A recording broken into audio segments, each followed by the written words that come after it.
Um,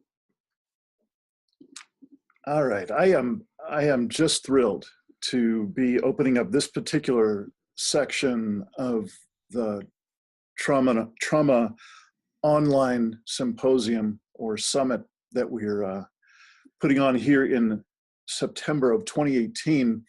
What an extraordinary lineup of guest speakers, and I'm particularly happy to be introducing Jack Adam Weber, who's joining us today. I've had the pleasure of getting to know Jack in this experience of approach for this very interview and then the Q&A that will follow in September. And I've got to say, I'm really moved by what Jack has done in his life and who he is being and the presence that he continues to be. And every time I speak with you, Jack, and I guess just for the sake of really starting at zero for those of us who don't know you, I'd like to read off your website, the first paragraph of your bio, that Jack Adam Weber, you've got a lot of initials after your name, so I'm going to ask you to eventually describe what they are. I'm sure that one of them has to do with Chinese medicine, but we'll get there. Jack Adam Weber is a published poet, author, traditional Chinese medicine physician, environmental activist, organic farmer, yoga and Qigong instructor, and calligraphy artist. He attended UC Berkeley as an undergraduate and graduated valedictorian from Yo-San University of Chinese medicine in 2000. He divides his time between California and Hawaii, offering presentations, workshops, and readings on holistic medicine, environmental activism, deep ecology, somatic depth work, and the creative life, poetry, and meditation. Whew. And that's just the first paragraph. Jack, welcome to this this wonderful symposium that we're graced to be able to produce and bring forward. And I'm particularly interested in where I know we'll go in today's recorded interview. You've been sharing with me some of the number of really what could be considered daunting personal circumstances that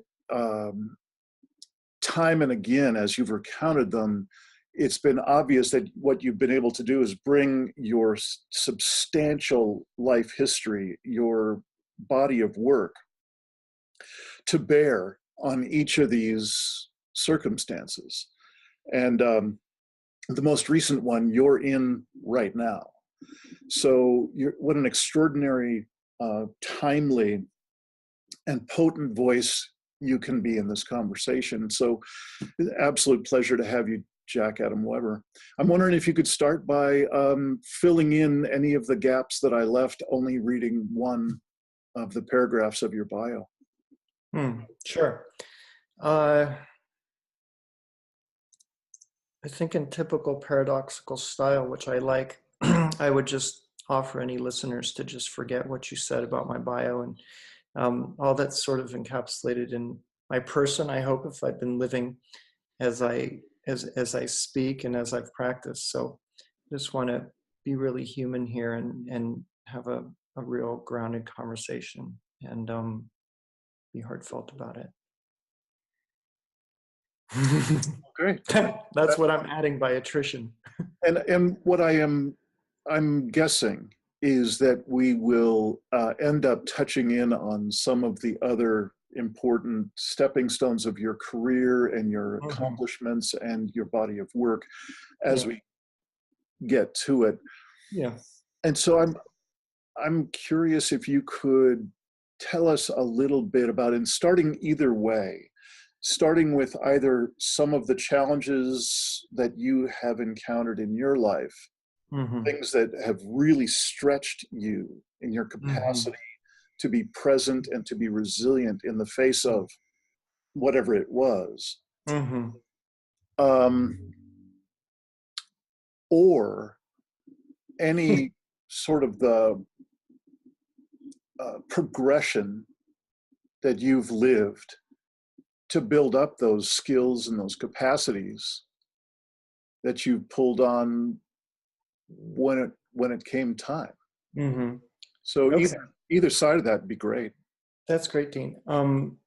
I when you started with the or, I started getting overwhelmed with information flooding in. So um, I'll say this. I think you and I both have an appreciation for grief work, and I think that that's really central to my life right now, and central to what I encourage people to commence, to begin.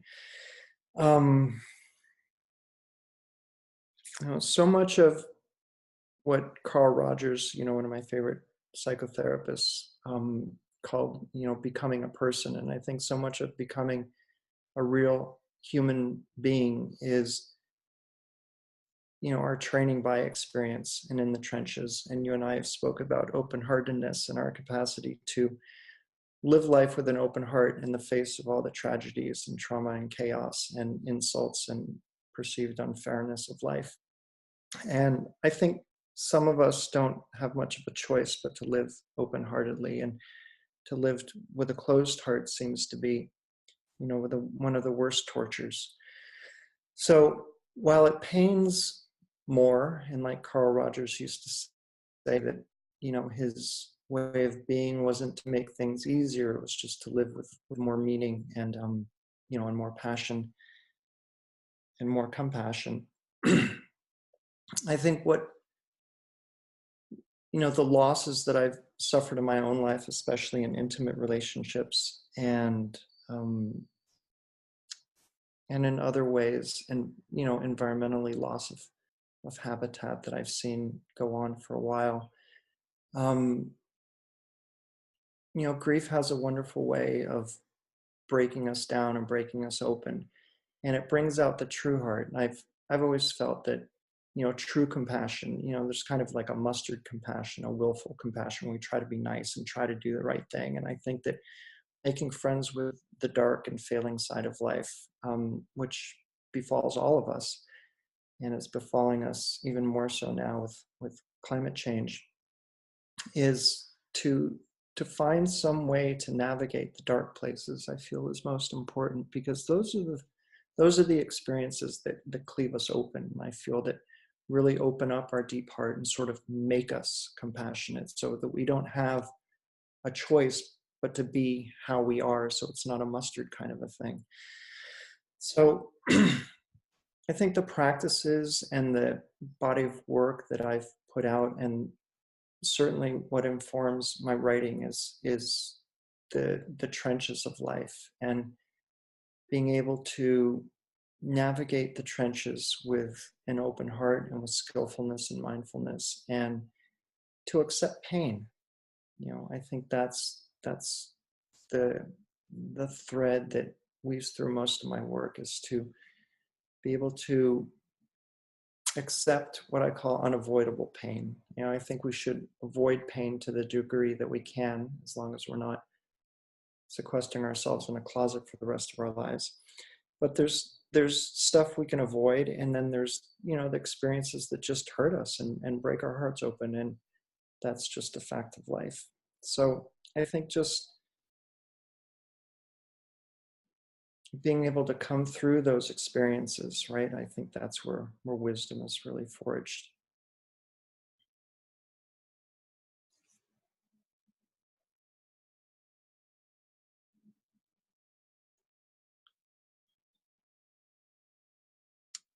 Here we are. With your permission, I'd like to jump around in time a little bit, rather than trying to go back and this is where it began, and then this happened, and that so on. I was drawn in what you were just saying to what you've shared with me about what you're going through now. You're living on the big island of Hawaii, and you've actually been directly impacted by the eruption that's going on.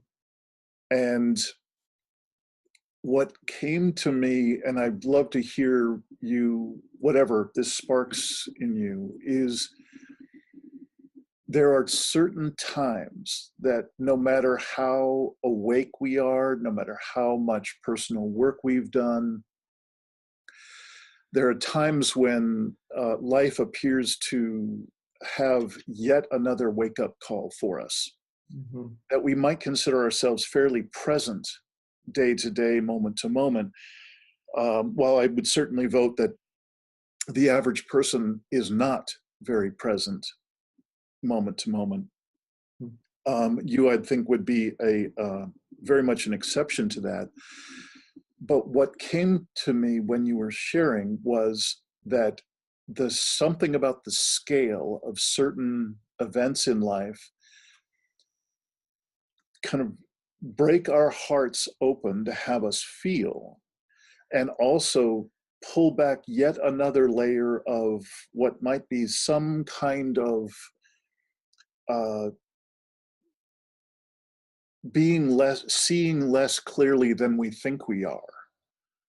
In other words, when that eruption happened, you were forced to see with immense clarity that no matter how clear you had been in your life and how many practices that you have to keep yourself clear and present and so on, there was a certain scale that the world came to you all with, that a person will either use as a wake-up call to become more present, or perhaps choose to go the other way. So Mm-hmm. I don't know if that's a useful question or a prompt, but I'd love to hear what you might want to say. There are like 10 different directions I could go. So I'll just set off in one.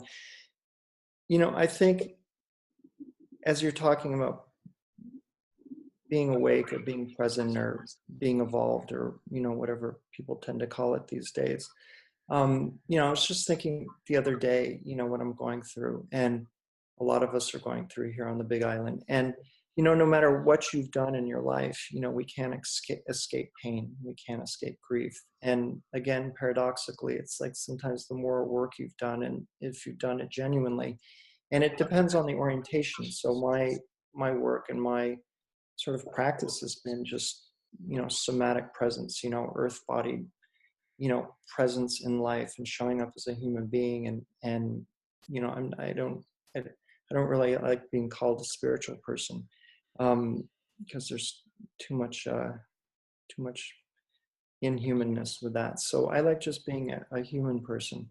And um, so I think the more work we've done on ourselves in that way, and the more grief work we've done, it prepares us in a certain way for tragedy, right? So that we kind of know some of the territory of what it's like to grieve generally, and what it's like to just feel like shit for a little while, and or a long while. And so,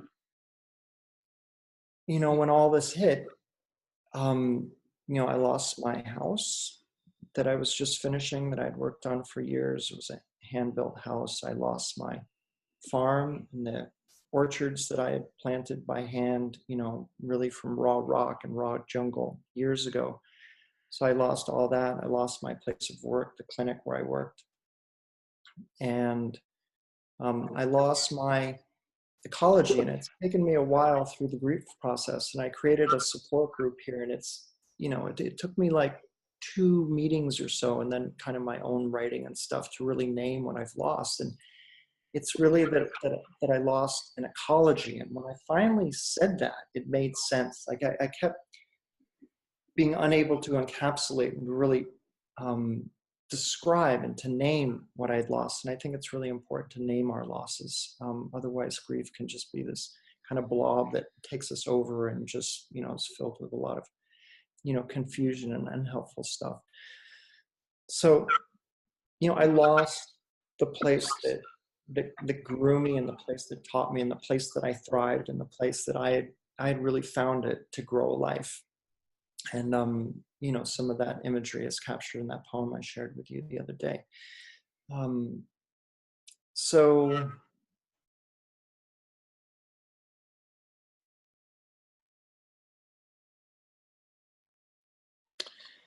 Yeah. So, the only practice really for grief is to feel one's feelings and to be with it and to know how to skillfully take breaks and how to include enjoyment and fun and pleasure into grief, as helpful ways to just live life and to appreciate what's here today because we don't know if it's going to be taken from us. And also to, um, to recharge. And as long as we don't go into denial, because there's the other part where, fun and distraction, entertainment can just be, a big form of denial for the difficult places.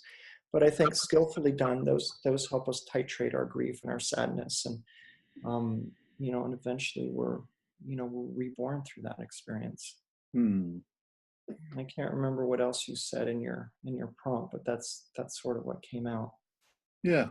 So yeah, and there are other things that we can do for loss, in the face of collapse, and that's to have community and to have friends and to have support, and that's incredibly important. And thankfully, I've had a lot of support here. I ended up evacuating to a place where the conditions were pretty bad. I was in my tent in the mud and the rain and the mosquitoes and fire ants, and it was really uncomfortable. And then a friend of mine invited me over to where he had evacuated to, which is where I'm speaking from now. I'm in a friend's room in the house, and I found myself thrown together with community members that I had, some I known well, like my good friend who invited me here. I knew him well, but other people I sort of knew loosely.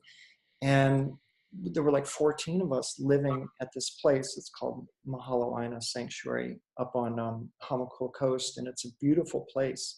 And the owners are even more beautiful. They just opened up their house and their land here to evacuees, and we're kind of all thrown together. And I have to say, we've had an amazing time, through a really horrible experience, and it's been incredible. We've had, wonderful children here and animals and, adults that care for one another and the land, and there's orchard and gardens here. So it's been a really really neat experience. I've been staying in my van, which I love doing. So that's what I was left with. I was left with my van and a place that I could go inside and get out of it. Um, so yeah, so in the midst of, this experience where I haven't found a lot of community over the years on the Big Island, ironically, I was, paradoxically, again, when everything of mine was destroyed materially that I had here, I was thrown into community, and I found what I've sort of been looking for a while now, Yeah. for years.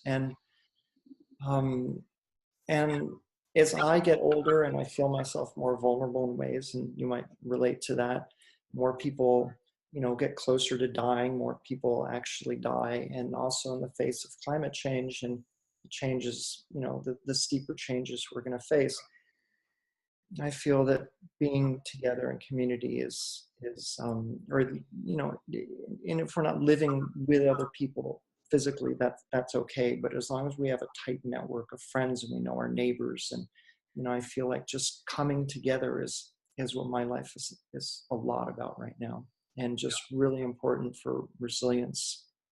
Yeah.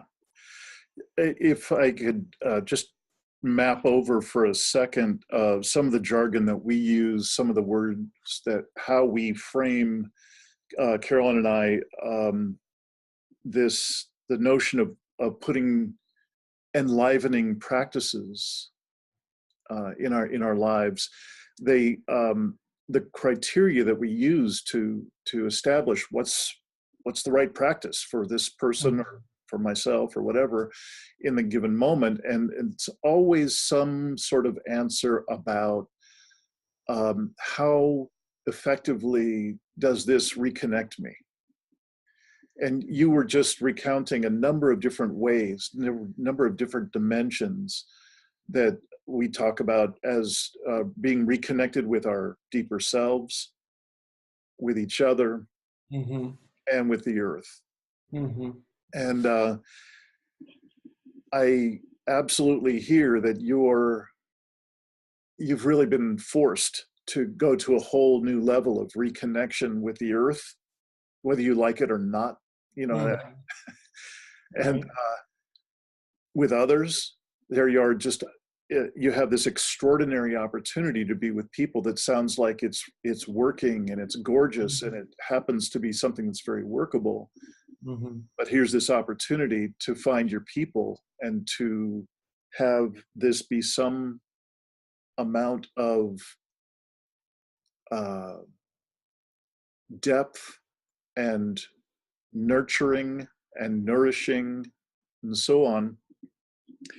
Um, and I believe, true to form for how you've apparently lived your life, you again use this as an opportunity to reconnect at even a Mhm. deeper level with yourself. Mhm. I'm wondering. Yeah. Go ahead. Yeah. So that picks up some of the thread that I was on before, that I had to go down a narrow channel. I couldn't address everything that came to mind. So yeah, okay, hold on, let me just get this here.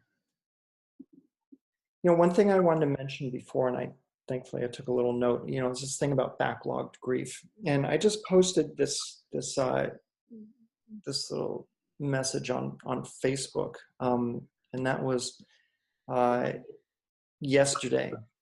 And I just want to read it real quickly. It says, I have a recommendation from the front lines, if you will. Grief has a way of stirring our unresolved losses. Natural and personal disasters are on the rise with global climate change ramping up. Personal and collective loss intersect in our hearts. Personal and collective loss intersect in our hearts. Each influences the other. When we have significant unresolved personal grief, this tends to be activated during natural disasters of loss. The extra burden of personal loss erupting in the face of external loss can be overwhelming, often in the midst of an already overwhelming natural disaster in our own backyard. Bottom line, begin your personal grief work. This will serve to release some of the internal pressure for when the shit hits the fan in your own backyard. Mhm. So, um, I just wanted to say that because I noticed a lot of people are just broken open with grief. And I have, while I've been sad, and while the first couple weeks were incredibly difficult when I lost my home and my habitat, um, I feel like I've tended to a lot of grief in my life, and a lot of backlogged grief. When I was in my 20s, I was in body-centered psychotherapy for a few years. That was kind of a self-guided thing with a wonderful therapist in Los Angeles. And I cried more in those 2.5, 3 years that I was in therapy than at any other time in my life. And I was really processing all the unlove that I experienced in my life. And it changed my life, so that my life is sort of like, before that, you know, that was a dark night of the soul too. And then after that, I was reborn from that. It was very difficult, but I feel like I cleared a lot of the pain in my body. And I actually wrote an article about that because I was really into yoga. And I feel like yoga is a wonderful practice, a wonderful physical practice, but it's used a lot for spiritual bypassing. When people feel like if they just do yoga, or they do Tai Chi, or they meditate, that they're like, that's all they need. And for me, that kind of work is just a stepping stone into being more deeply human. And yoga and meditation and Tai Chi get us more in touch with our bodies, so that our body mind sort of becomes more attuned, and we can do the deeper work, which I feel is really the emotional work, and especially the grief work, to clear the pain in our bodies. Um, so that grief work not only helps prepare us and kind of get us accustomed to what it's like to actually grieve, and to let us feel our pain, and to not be so on all the time, but it also helps kind of release that pressure valve, so that when we do have more losses, which happen often later in life, and now are happening with climate change, that we're not totally overwhelmed. And like I said in that post, that that one grief tends to trigger the other griefs in our hearts. And I wrote this really small poem a while ago. It's called Flint. I'll try to recite it just briefly. It goes, small sadness, you arrive. Small sadness, you arrive. A flint erupting in my breast,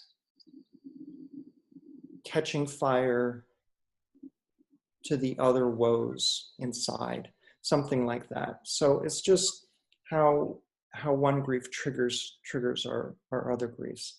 Mm. So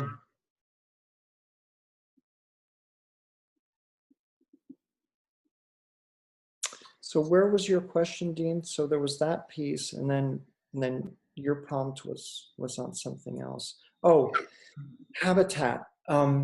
I think I shared with you the other day. So last week we were watching this documentary here at the house where I'm staying in, this documentary called Chasing Coral. It was the condition of the coral reefs on the planet. And I had a sense of what it was like, but it really brought it home watching it, watching a whole movie about it and seeing the live footage of the coral. And about halfway through the movie, I had this epiphany that just sort of like lit me up inside. And I said, whoa, that's me. That's what I'm experiencing. And so, this disaster wasn't like, just losing my house and I can go back and my land is there, my property is there, my orchards are there. My whole 5 acres where I live is literally under about at least 100 feet of flowing lava right now. And my whole neighborhood is wiped out. And just yesterday, we lost the swimming hole where I used to go. I used to literally bathe there. I bathed there for 15 years. So we lost that. So that's a big loss to the community. And anyway, so losing my own habitat, I realized in the midst of watching this documentary that, it just occurred to me that because of my previous interest in climate change, so the whole lava event's not really a climate change issue per se, but it mimics the kind of loss that one experiences in a climate change disaster. And so I think that's what you're referring to, the work that I've done prior to that, which has a lot to do with psychological depth work and depth psychology. But so realizing that, wow, I feel kin now. I feel that I understand a little bit more of what it might be like to be an orangutan, being forced out of the jungle, for palm oil extraction, or a polar bear, who doesn't have ice to navigate it anymore, or elephants or rhinos, and the coral. So this loss of, so I'm getting this other point too, which you brought up, which was triggered before. So this whole experience has really,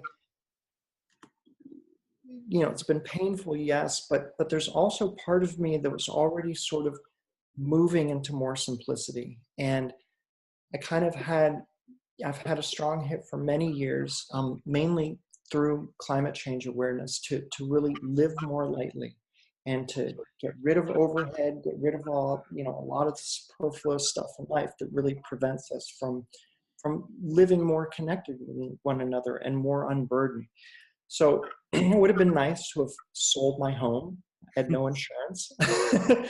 Sold my home, sold my property, and have some money in the bank, but I don't, right? So there's probably a lesson in that too, attachment to money and having, what we think we deserve, or, what we've worked for, monetarily, but I don't have that, from my property. So,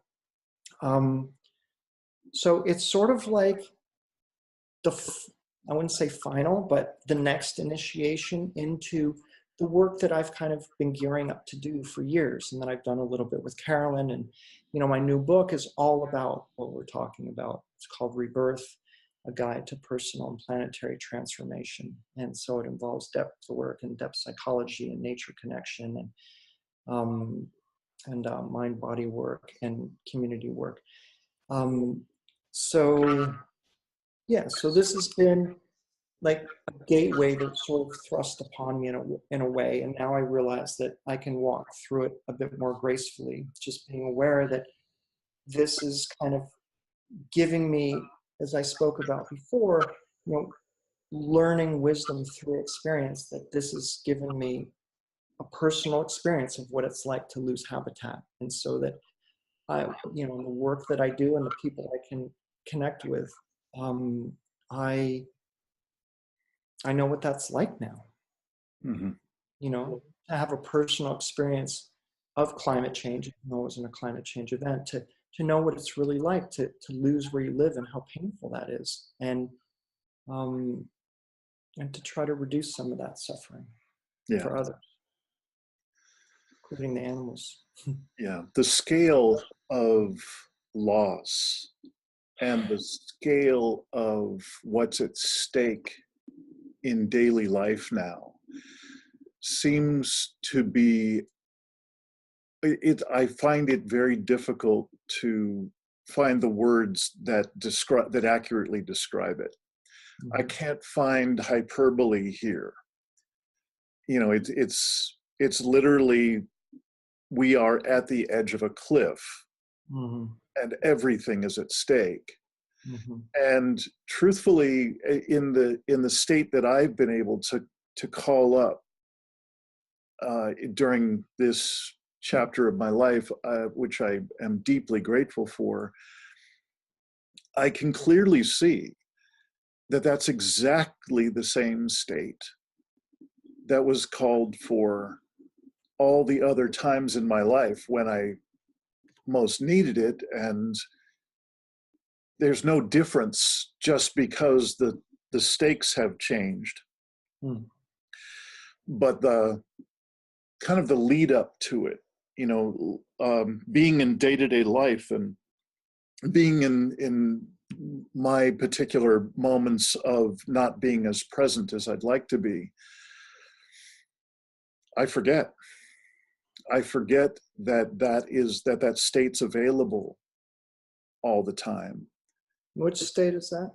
Well, I'm fond of calling it grace. I'm not a religious person at all, but in a lot of conversations with folks who are, it seems like these attributes that I describe in that state, when I compare them with these folks who have religious experience under their belt, it seems like it has a tremendous similarity to what they call grace. And I guess what I'm kind of prodding toward is I know that you have developed this one part of your body of work you're calling the Nourish practice. And if I remember right, when you described, there were particular circumstances that kind of nudged you toward the development of this for your own well-being. Right. And clearly it's useful for just about anybody who'd want to, move forward in a good way.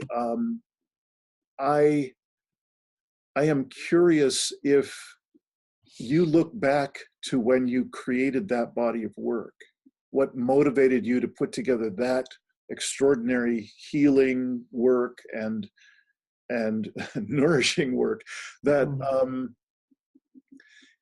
how is it different now?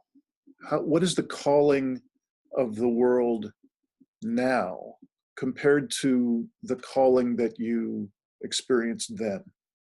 You mean around the practice? Around your expression in the world that then showed up as the Nourish practice. Right. And just mentioned that you've got a new book coming out and you have, a lot going on now. What's your experience like now compared to then? You're lucky I've written a lot of poetry that I can sort of join those fields of thought, right? And analogize them.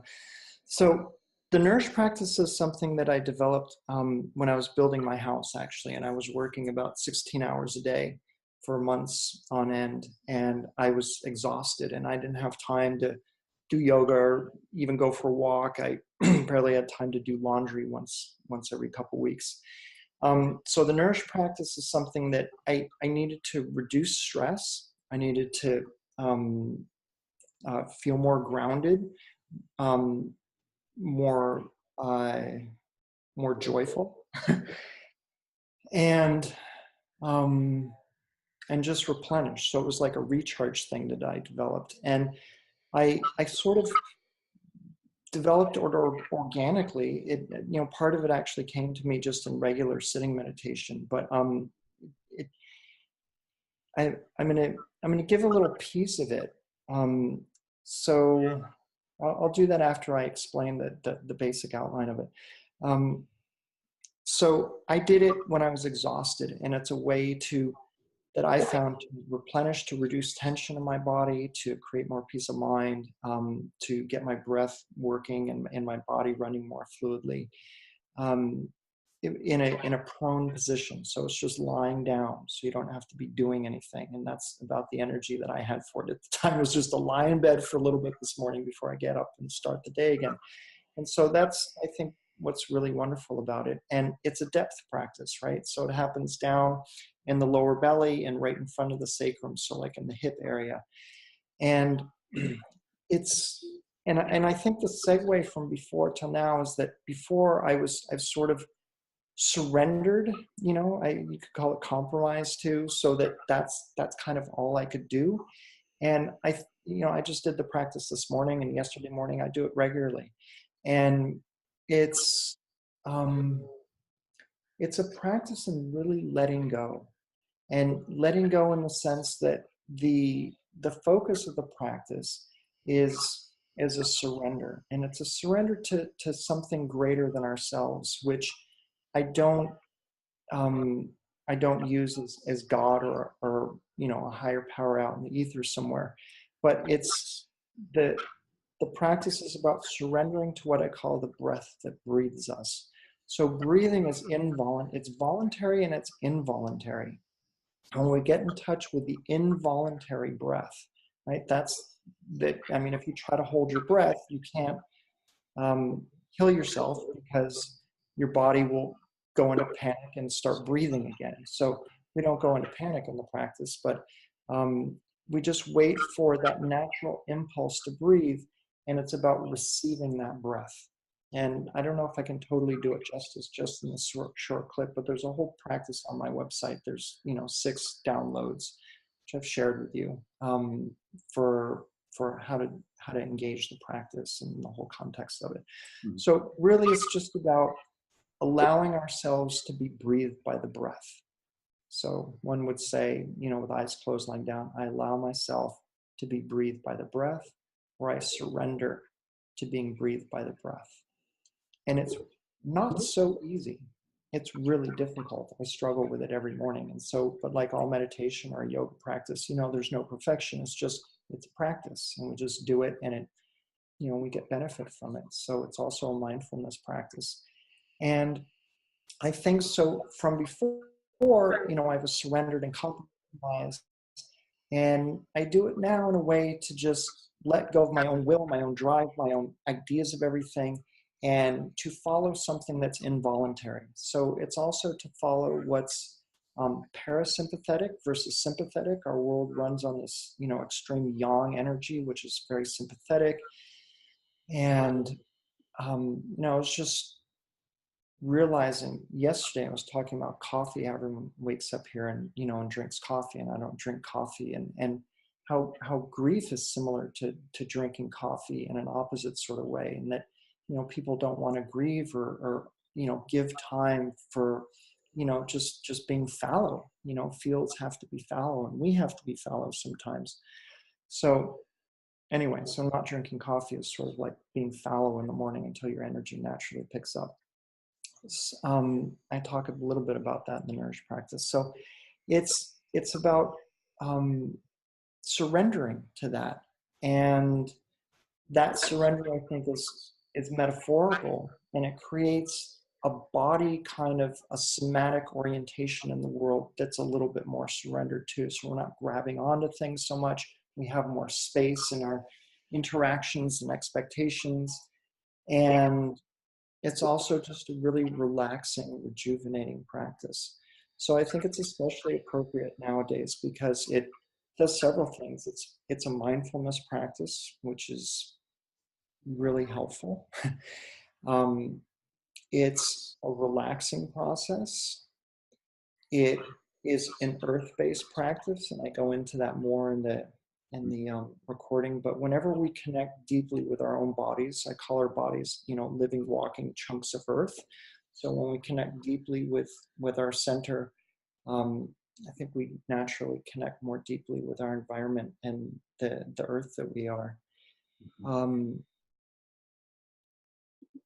and and it's a practice in letting go and a practice in gratitude, right? So just, I've lived experiences in my life where all I had was my breath, one moment to the next, because I was so terrified and in such a bad place that I lived one breath to the next. And when that's all you have, you're pretty grateful for it. And curiously enough, I had already developed the Nourish practice, and so I had a little bit of practice in being grateful for the breath. So that's a little bit about it, and I feel it's totally appropriate for everything now, and it's also kind of a somatic template for depth work and for grief work. Yeah.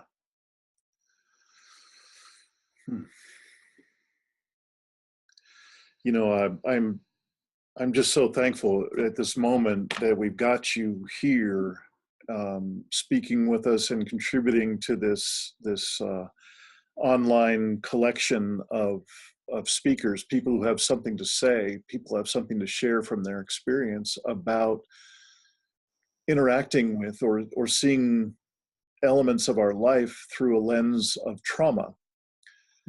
That you have definitely experienced some of the most bold examples of trauma directly at almost every level that I can imagine.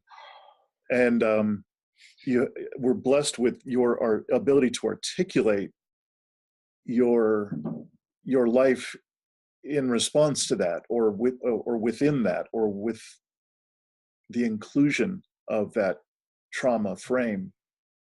And I'm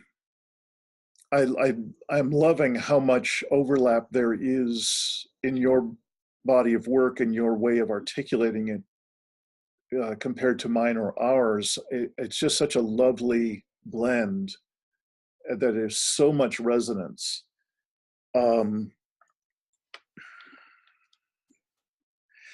Yesterday we talked a little bit about leadership. Mm-hmm. There was just, I don't even remember why it showed up in the conversation, but we both seemed to come alive when it was brought up.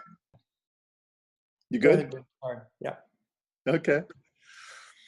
So when the topic came up about leadership, we were at a place in the conversation where we both realized, I'm talking to someone with whom I pretty much resonate. And to me, the message was that's part of the calling of the moment. Again, my shorthand for talking about this orientation in being present is attending to the truth of the moment. The truth of that moment was about how we could see that what we are both called to at the moment is a form of leadership. And clearly, to me, it is not a time for more of the leadership that got us here. All those concepts, all that personal growth work and executive coaching and executive leadership and success and life hacks, it's done. It's all done now. And there's an extraordinary difference to this leadership that's called for now.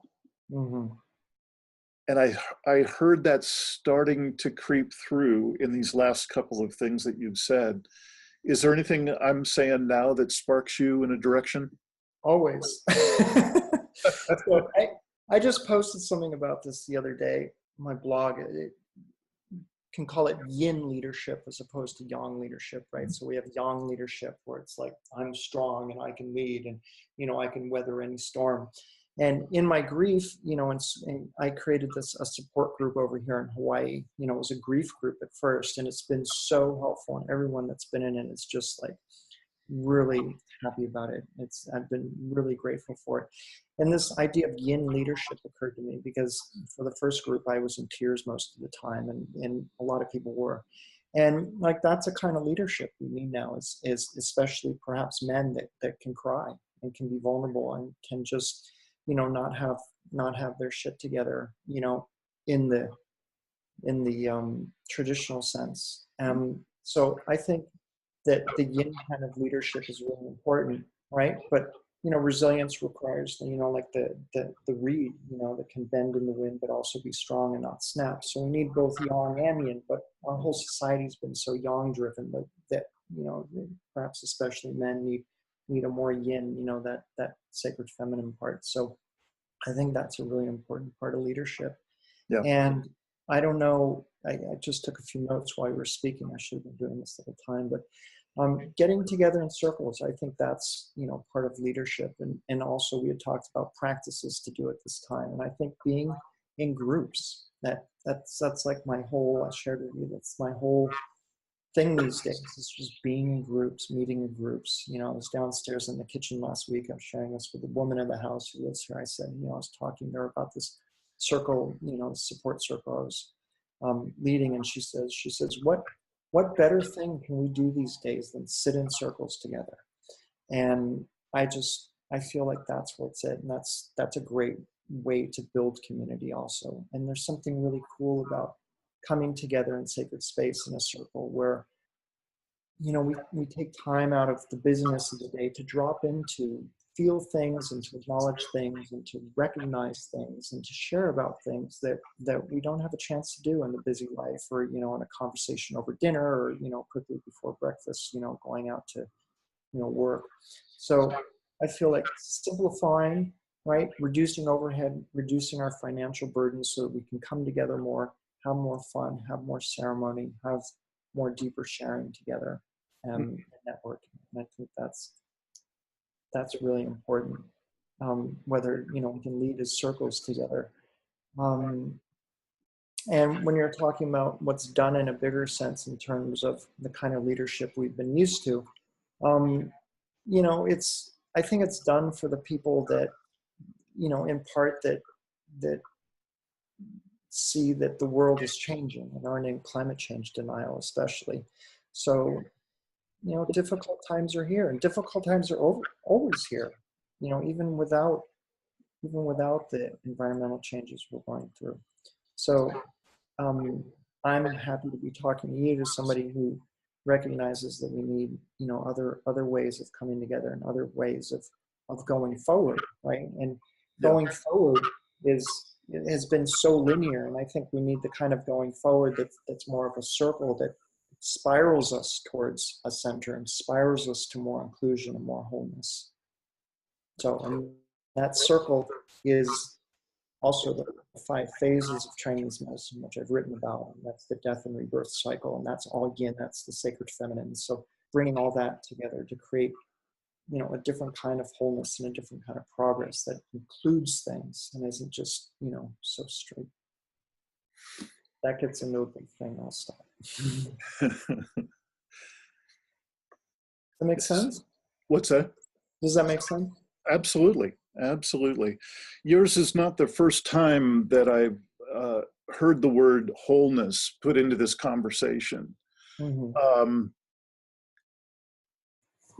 Given kind of our shorthand for describing what got us into these predicaments is that we've disconnected. We've disconnected from our inner selves, from each other, and from Earth. And that disconnection creates massive blind spots in our reality in each of those areas. Mm-hmm. And we, by definition, because we bought into that disconnection and that separateness, we have those blind spots. It seems like there's little choice but to have a default presence fill in those blind spots. If it's not our conscious awareness, then something else is going to go into those blind spots. Hmm. And what I'd assert has gleefully flooded into those blind spots for decades now is our shadow. Hmm. And that what we have as a challenge. It's an interesting way of looking at it. I've never thought about it quite in that way. You know, and where I look to validate that is just how's it going in terms of what's running the world right now. Mm-hmm. Yeah. Yeah. Yeah. Mm-hmm. So with that disconnection, with that separateness, with that shadow-filled blind spot, another shorthand way of talking about the process that it seems to be for someone who sincerely wants to be more alive in the face of all this, that wholeness is about as simple a way to say it as you can get. Yeah, it is a simple way, but it's incredibly complex and sophisticated to get there. And I think that's what we've been talking about. Hmm.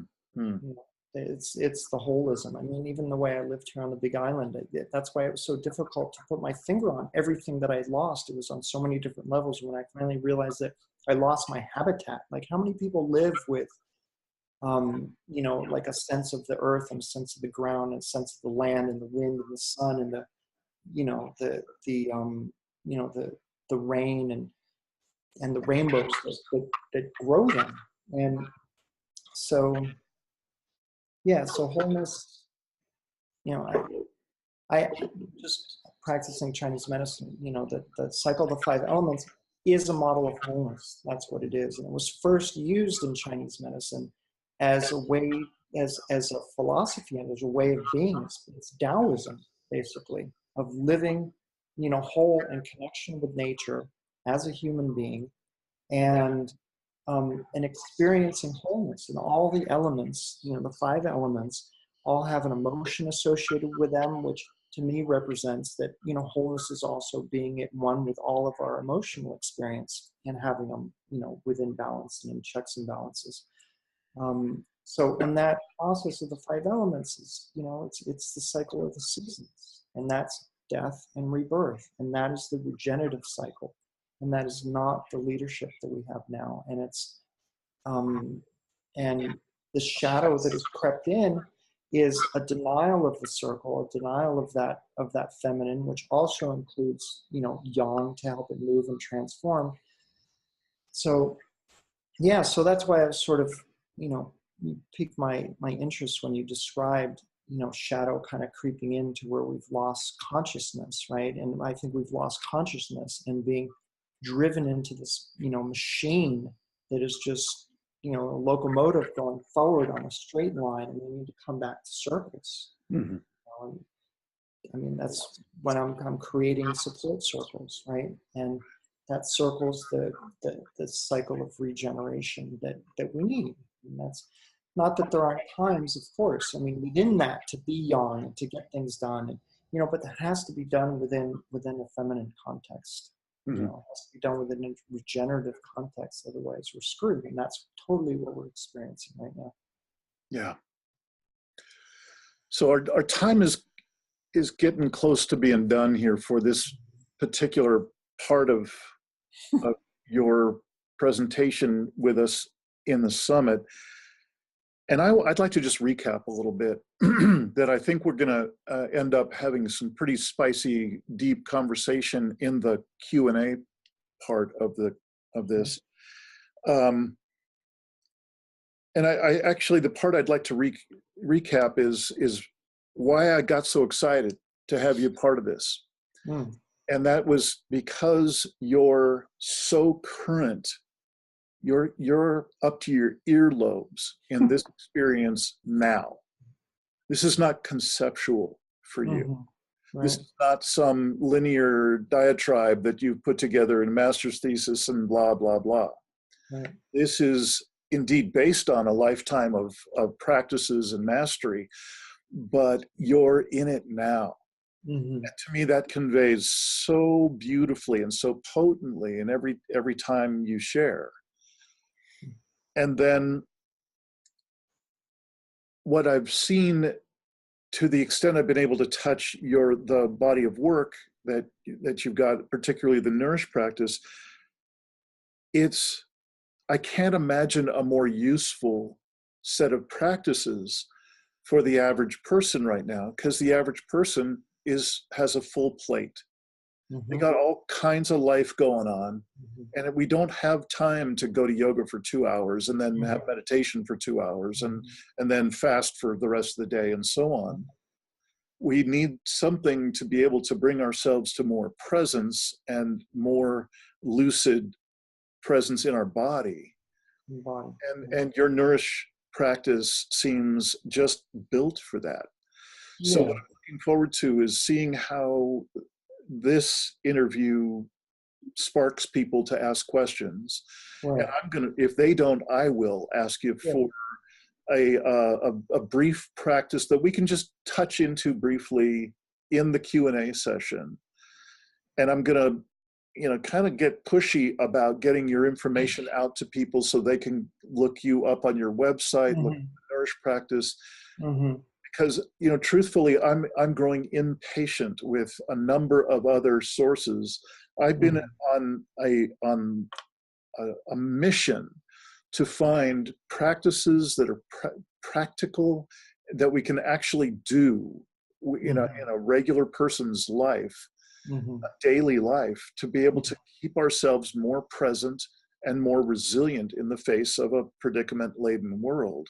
Right. Dean, let me interrupt you real quick. I'll lose it. I want to say two things about the Nourish practice. Is that one, it's not really a substitute for physical exercise. So going out and walking, or Right. physical yoga practice. But I developed it when I wasn't able to do those things. So sometimes we're just really tired and don't want to do those things, or we don't have time to do it. So Nourish practice is great. So it's like, applying it as appropriate. It's not, a catch-all for everything. And, but it's especially good for internal work and mind-body sensitivity. And it's also very replenishing and nourishing. And it also segues into series 2 of the Nourish practice, which is the grief work and the psychological work that I shared with you. So that's the benefit of it. It's kind of like it's a practice unto itself, but then it has, I've expanded it into the ramifications of really bringing the emotional work into it. So I just wanted to share that with you. Thank you. Beautiful. Yeah. Beautiful. Well, Jack Adam Weber, I think it's time for us to get ready for the Q&A session that'll be coming up soon. Okay. My warmest thanks for your spending time with us and sharing your body of work and your life experience right now with us. I consider it a deep gift to us all to be able to be with you in that. And I just look forward to seeing how folks are sparked, what questions they're sparked to ask you live. And thank you. Thank you, Dean. I really appreciate it. Thanks for having me here.